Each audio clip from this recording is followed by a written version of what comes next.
નમસ્કાર, આપ જોઈ રહ્યા છો નેશન પ્લસ ન્યૂઝ. હું છું આપની સાથે હેતલ ભગત. સુરત ઇન્ટરનેશનલ એરપોર્ટ પર ઇન્ડિગોની એરલાઇન્સની ગોવા સુરત બેંગ્લોરની ફ્લાઇટ સાથે બર્ડ બેંગ્લોરની ફ્લાઇટ રદ કરવામાં આવી હતી.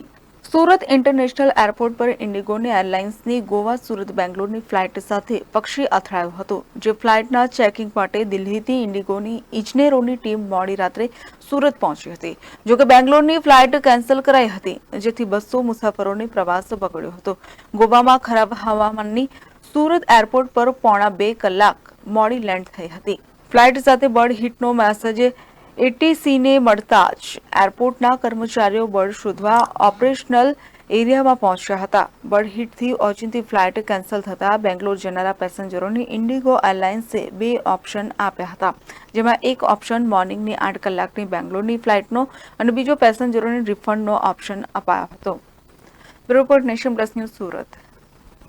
સમાચારોનો સતત અપડેટ મેળવવા માટે અમારી નેશન પ્લસ ન્યૂઝની યુટ્યુબ ચેનલને સબસ્ક્રાઇબ કરો, બેલ આઇકન દબાવો અને જોડાયેલા રહો ફેસબુક, ઇન્સ્ટાગ્રામ અને ટ્વિટર પર.